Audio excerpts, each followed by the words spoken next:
On the night of October 29, 2007, Robert Spinn was fishing for flounder in Galveston Bay. The wind picked up, making it difficult to see through the choppy water. He decided to move 1 mile south of his usual spot, cutting his engine near an uninhabited island. Something had drawn him there, and he would later feel it was for a reason. As he anchored his boat, he noticed a box on the shoreline. Curious, he pulled up to the bank, got out, and walked over to inspect it.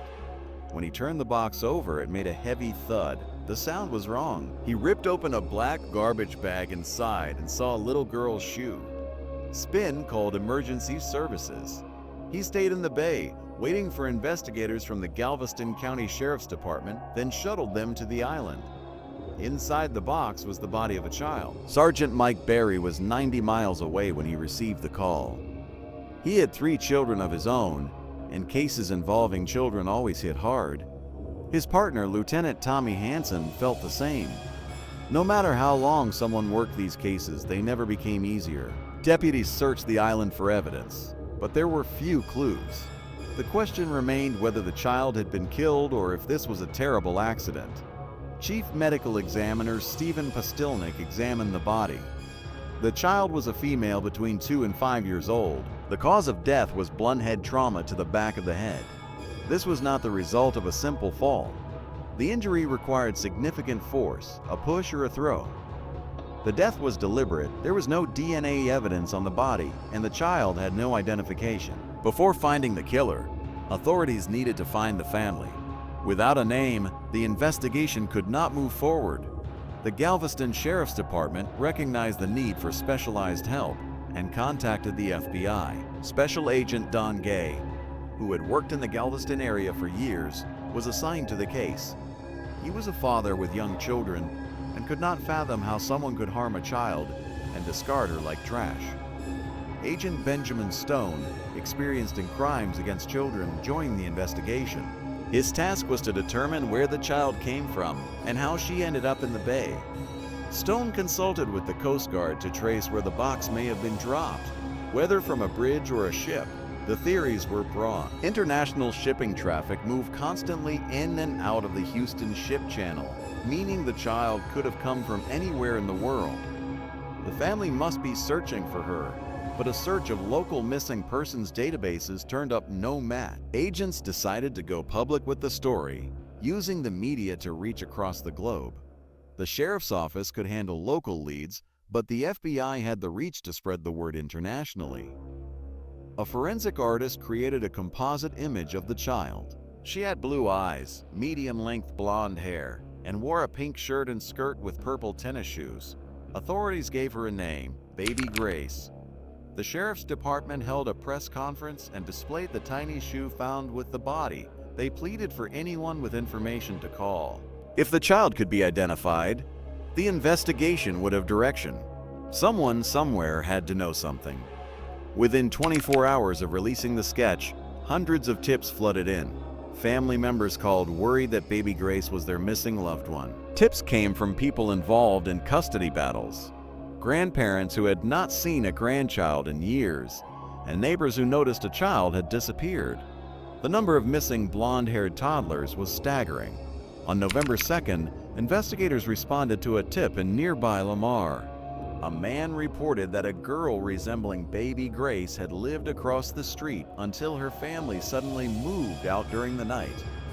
Officers entered the home and found discarded children's clothing and shoes that could match Baby Grace, but the family was gone. Around the same time, a hotel manager called with another lead. A couple had rented a room but left it unused for over a week. Staff discovered little girl's clothing and a photograph of a child who resembled Baby Grace. Investigators tracked down the couple, but Baby Grace was not their child. The family from Lamar was also located, but that lead went nowhere. DNA was cross-referenced from families across the country.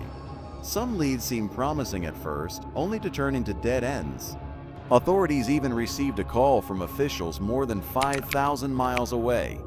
They believed Baby Grace might be Madeleine McCann, a 4-year-old British girl who had been abducted from her bedroom in Portugal in May of that year. The case had been highly publicized. Agent Gay contacted legal attaches in Spain and Portugal who forwarded DNA samples. Madeline's DNA was not a match. Neither was anyone else's. The case felt like searching for a needle in a haystack. Then two fishermen called with a tip.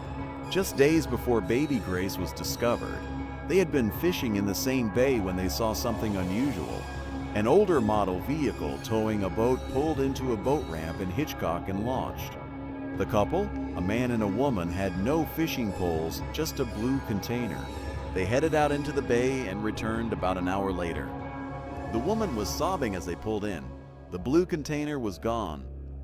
Investigators began an exhaustive search across 4 communities, trying to locate the vehicle, but they could not find it. A candlelight memorial service for baby Grace was held in Galveston. Agents staked out the vigil, hoping the killer might appear in the crowd. One of the fishermen attended in case he recognized the couple. Sergeant Barry noticed a woman in the crowd whose demeanor stood out. He approached the fisherman and asked if she resembled the woman from the boat. He said it was very possible.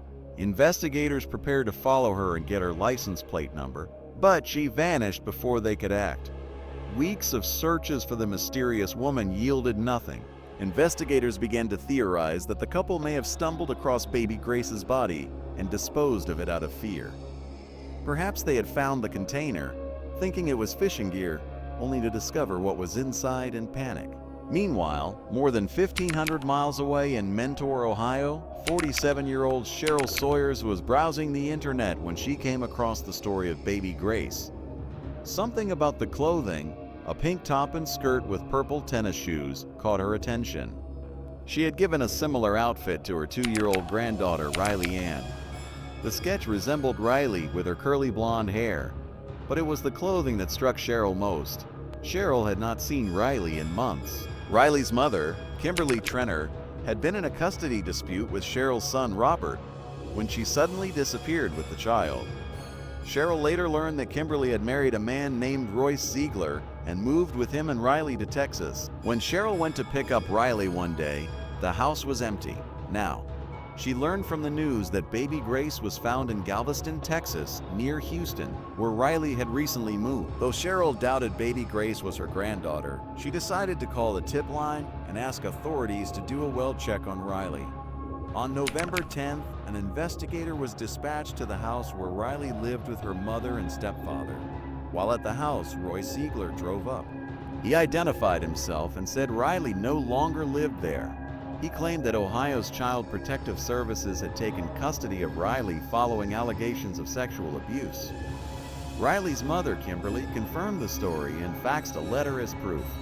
Authorities were suspicious. Texas CPS would have taken custody, not Ohio. Any law enforcement officer would know that. They contacted Ohio Child Protective Services, who denied sending the letter or taking Riley. Authorities ordered DNA samples from Kimberly. People close to Kimberly, including Riley's father, Robert, could not imagine she would hurt her daughter. Robert had been a high school student when he met Kimberly in 2004. She was quiet, intelligent, and a good student. When she found out she was pregnant, she took the news better than Robert did. Riley Ann's birth was joyous. Robert was overwhelmed with happiness. When Riley was 3 months old, she and Kimberly moved in with Robert and his mother, Cheryl. Kimberly struggled with finishing school, so Cheryl became the primary caretaker. Riley's wardrobe was filled with pink and purple. Over time, the relationship between Robert and Kimberly cooled. Kimberly seemed distant, spending most of her time on the computer. Robert eventually moved out, though he saw Riley frequently. She was a daddy's girl. They played outside in the snow during winter and visited the park in summer. Kimberly continued to live with Cheryl, but was lonely. She began an intense relationship with Royce Ziegler, whom she had met online. Cheryl was confused when Kimberly said she had a boyfriend in Texas. How could that work? In 2007, Kimberly moved out. Cheryl continued to see Riley regularly until the little girl and Kimberly suddenly vanished. Cheryl did not know where they were or how Riley was doing. After having Riley there every day for 2 years, she was gone. Cheryl later learned that Kimberly had moved to Texas without telling anyone. She had also married Royce Ziegler. Cheryl never saw her granddaughter again.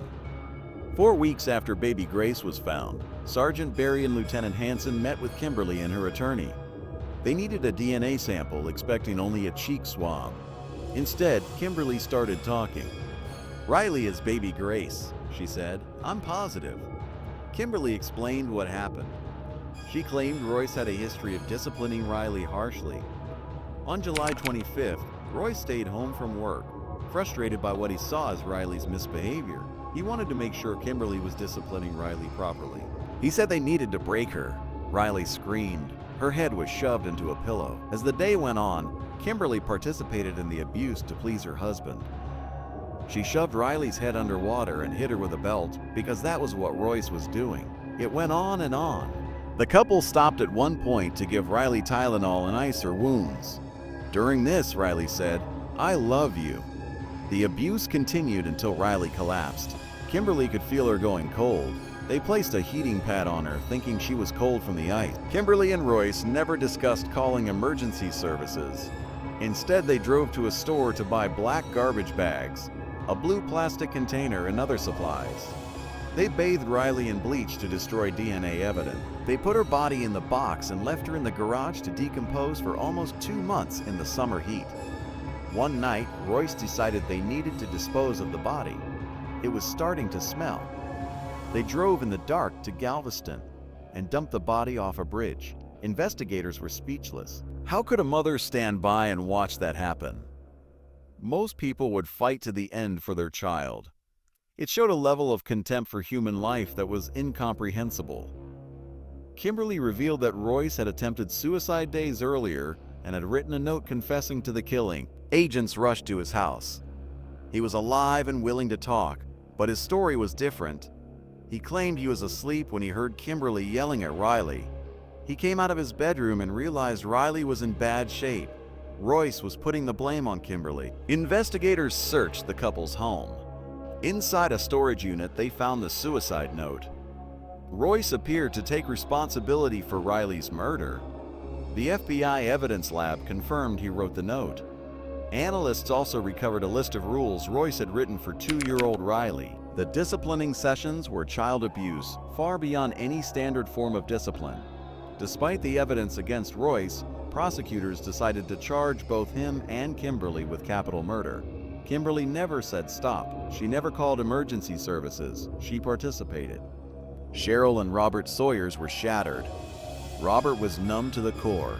He could not understand why Kimberly would let it happen. It never crossed his mind that Riley would be in danger from her. Experts believed Kimberly allowed the abuse because she was afraid of losing Roy. He was her Prince Charming.